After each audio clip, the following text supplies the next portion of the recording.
আব্দুল সাত্তারের বিরুদ্ধে এরকম মিথ্যা মামলা করে তাদেরকে নিঃস্ব করে এই 4টা পরিবারকে নিঃস্ব করায়, তারা আমার কাছে অভিযোগ দেওয়ায় আমি এই আনোয়ার হোসেনকে ডেকে বলছিলাম যে তুমি এই সমস্ত অপকর্ম করতেছো কেন, এখানটা তুমি সাবধান হও। সেই মর্মে আমাকে ওই আইসিটি মামলায় জড়িত করছে। বায়না দলিল চুক্তি করে আমাকে বিভিন্ন মামলা এবং অপহরণ, গুম, ধর্ষণ যাবতীয় মামলা করছে। এই মামলার ভিক্টিম উদ্ধার হয়েছে। হওয়ার পরে আমি একটা মানববন্ধন করছি, সে মানববন্ধন ভুয়া। সে আমাকে এখনও জানের হুমকি দিচ্ছে, নানান রকমের অর্থ ক্ষতি করছে এবং আমার বিরুদ্ধে 5 জন আসামি দিয়ে 2টা সাংবাদিক সহ তাদেরকে আইসিটি মামলা দিছে।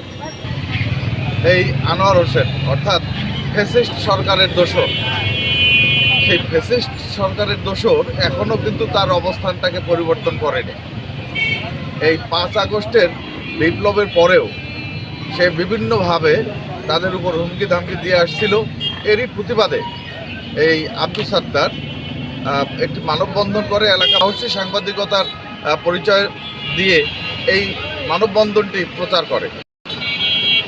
এর প্রেক্ষিতে এই ফ্যাসিস্ট সরকারের দোসর আনোয়ার হোসেন 28 নভেম্বর সে এলাকায় মামলা করার সৎসাহস না দেখিয়ে রংপুরে সে এই 2 জন সাংবাদিকের নামে ডিজিটাল আইনে একটি মামলা দায়ের করে।